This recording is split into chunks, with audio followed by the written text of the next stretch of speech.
C'est l'heure de la revue de la presse et des médias israéliens ce matin sur Studio Kalita, relayé sur les ondes des radios juives parisiennes. L'épidémie de coronavirus reprend ce matin ses droits en Israël et figure en manchette du Yediot Ahronoth et en bonne place dans le Israël Hayom et dans les principaux sites d'information israéliens. Le Yediot nous livre en effet à la une donnée étonnante. Plus de 14 000 écoliers, lycéens et enseignants ont été placés cette semaine en isolement, en quarantaine, dont 4 600 pour la seule journée d'hier. 301 d'entre eux ont été diagnostiqués positifs et puisque chaque établissement scolaire où l'on découvre un malade contaminé est désormais automatiquement fermé, on recense actuellement 87 établissements scolaires israéliens paralysés par ce qui, dans l'absolu, ressemble bien à une seconde vague, même si les experts affirment qu'il est prématuré d'utiliser ce terme pour l'instant. Et les quotidiens soulignent ce matin que par la force des choses, l'enseignement par correspondance et par Zoom a repris pour ces milliers d'élèves en quarantaine.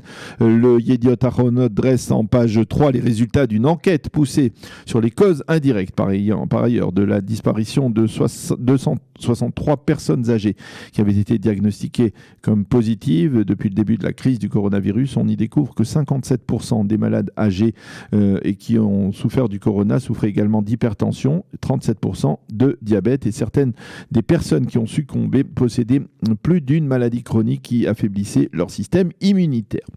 Le Israël Hayom lui aborde en première page un autre aspect de la lutte contre le coronavirus, celui des tests. Avec la multiplication des tests de dépistage depuis une semaine, les laboratoires qui sont chargés de vérifier ces tests et de donner le plus rapidement possible leurs résultats sont en train de crouler sous le fardeau et le ministère de la Santé promet de rajouter des fonctions, des postes dans ces laboratoires afin que ces contrôles puissent être faits dans les plus brefs délais. Et puis en page 5, le Israël Hayom souligne qu'avec la contamination du député arabe israélien Sami Abou Shradeh, la Knesset a été entièrement paralysée hier et il est probable qu'elle le sera également la semaine prochaine.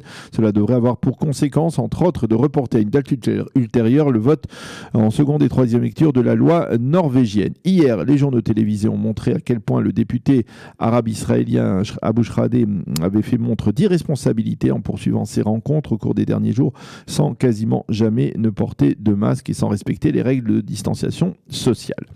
Autre secteur en Israël où l'on envisage le plus sérieusement du monde une seconde vague d'épidémie, le Grand Ramadan Israël. Il s'avère que ces derniers jours, le Grand Rabbinat a mené des consultations avec de nombreux rabbins et il a décidé de former une commission d'experts rabbiniques qui sera habilitée à répondre à des questions de halakha qui risquent de se poser à travers le monde juif et en Israël en cas de seconde vague d'épidémie. Les questions rabbiniques et éthiques auxquelles ces experts devront répondre sont nombreuses et complexes, comme celle de savoir si la halakha autorise de débrancher une personne âgée d'un appareil respiratoire pour le rebrancher sur une personne malade mais plus jeune qui aura plus de chances de guérir et de vivre longtemps. Le mari, lui, s'interroge sur sa page d'ouverture sur une question étonnante. Est-ce que l'ancien ministre de la Santé publique, Yaakov Litzman, leader du parti orthodoxe judaïsme de la Torah, aurait autorisé au début de la crise du coronavirus des juifs américains proches de sa mouvance orthodoxe à venir en Israël parce qu'ils ne possédaient pas d'assurance médicale aux États-Unis et ce, en dépit de l'interdiction officielle lancée par le gouvernement, alors que donc ces juifs n'étaient pas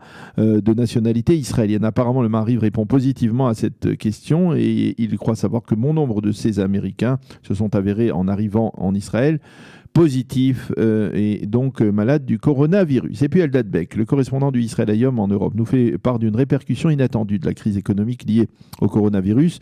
Le musée du camp d'extermination d'Auschwitz-Birkenau est au bord de la faillite et il a appelé ces derniers jours à l'aide et au soutien financier, en particulier auprès des communautés juives de diaspora. À la suite de cet appel, le musée, qui a la responsabilité de la gestion de l'entretien du camp d'extermination, a reçu des centaines de dons. Le directeur du musée, Piotr Chivinsky, a déclaré que le message qu'il avait fait passer a été compris. L'avenir doit reposer, a-t-il dit, sur le passé. Fin de citation. Le Israël Hayom, lui, consacre ce matin sa manchette à la loi sur l'instauration de la souveraineté israélienne sur la vallée du Jourdain. Et le quotidien cite en manchette des diplomates européens qui assurent que la réaction de l'Union européenne à une annexion israélienne sera essentiellement symbolique. Ces diplomates reconnaissent qu'ils ne disposent que de moyens de pression limités face à l'État d'Israël et ils avancent une explication majeure à cette probable réaction mineure, le positionnement de l'Allemagne qui, elle, refusera de sanctionner Israël dans ce dossier. Toutefois, l'une des répercussions d'une annexion israélienne pourrait être l'annonce de la reconnaissance par plusieurs pays européens d'un État palestinien indépendant. Dans le Israël Hayom, l'ex-général Gershon Cohen écrit que la loi sur la souveraineté israélienne place Binyamin Netanyahou face à un véritable dilemme et à un carrefour stratégique. Le Premier ministre est pris entre l'opposition de la gauche d'une part, qui ne voit pas d'opportunité historique dans cette démarche, et l'opposition des leaders des implantations juives qui craignent la création d'un État palestinien. Et de préciser, je le cite, que David Ben-Gurion avait été confronté à un tel dilemme en 1937 lorsqu'il avait accepté le plan de partage de la commission Peel.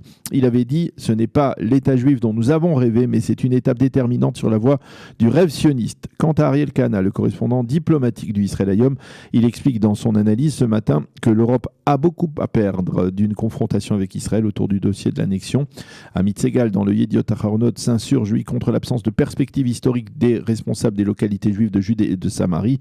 Segal, qui pourtant d'ordinaire ne cache pas son orientation nationaliste et qui a vécu toute sa jeunesse dans la localité d'Ofra en Samarie, ne comprend pas comment les responsables du conseil de Yesha peuvent aujourd'hui repousser l'offre historique d'instaurer une souveraineté israélienne sur la vallée du Jourdain et sur les implantations, et ce parce que le plan Trump inclut également la création d'un État palestinien. Il faut absolument que ces responsables aillent s'acheter des lunettes afin qu'ils perçoivent mieux la réalité, écrit Amit Segal. Quant à l'écrivain israélien Meir Shalev, qui possède une chronique hebdomadaire dans le Yediot Aharonot, il se penche sur des considérations sémantiques.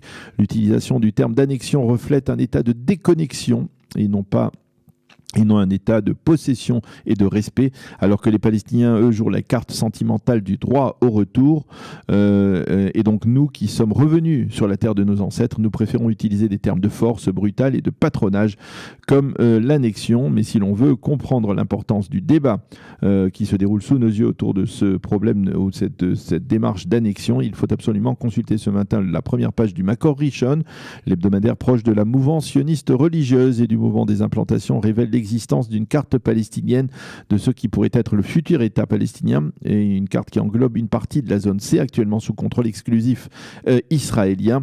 Haggai Segal, le rédacteur en chef du journal, écrit que le Conseil des localités juives a 1001 remarques à faire sur le plan de paix américain de Donald Trump, mais en marge de cette reconnaissance américaine des implantations, ce plan trace de facto les frontières d'un futur État palestinien. Quant à Sarah Etzni Cohen, elle ne comprend pas les réticences des habitants juifs. La plus grande puissance du monde reconnaît notre souveraineté sur notre terre ancestrale et nous faisons la fine bouche. Certes, ce n'est pas la souveraineté que nous espérions, mais c'est tout de même un développement historique.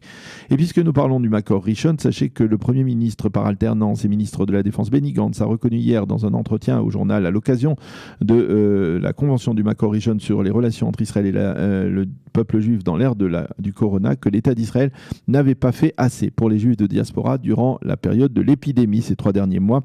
Il a souligné que les communautés juives avaient été durement touchées par le coronavirus. L'alliance entre le monde juif et Israël est quelque chose que nous ne devons pas négliger, a reconnu Benny Gantz.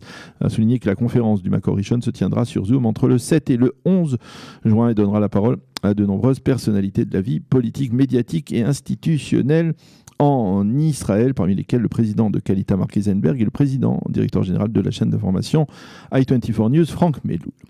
Et puis, exceptionnellement, eh bien, nous allons citer dans cette revue de la presse israélienne nos confrères d'Europe 1 en France qui, hier, dans leur revue de la presse eux-mêmes, ont parlé de l'Aliyah en Israël, en citant d'une part le Israël Hayom, que nous citons régulièrement dans cette revue de la presse, qui a évoqué le dossier justement de cette Aliyah massive que l'on attend en Israël, et de l'autre en mentionnant l'action de Kalita dans le domaine de l'intégration des Olim. Et puis en marge, et pour terminer, les quotidiens et les sites d'information mentionnent également en évidence l'agression dont a été victime hier l'ancien député Likoud Yehuda Glick, alors qu'il se trouvait au domicile de la famille du Palestinien autiste Iyad Khalak, qui a été tué il y a une semaine par une patrouille de garde-frontière à Jérusalem. Les agresseurs de Yehuda Glick l'ont fait sortir de force du domicile de la famille Khalak et l'ont frappé.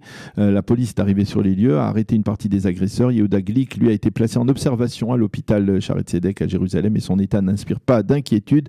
Les quotidiens rappellent que Yehuda Glick avait été grièvement blessé lors d'une précédente attaque, un attentat, on peut parler d'un attentat palestinien. En octobre 2014, un Palestinien avait tiré plusieurs coups de feu dans sa direction. C'est la fin de cette revue de la presse et des médias israéliens sur Studio Kalita.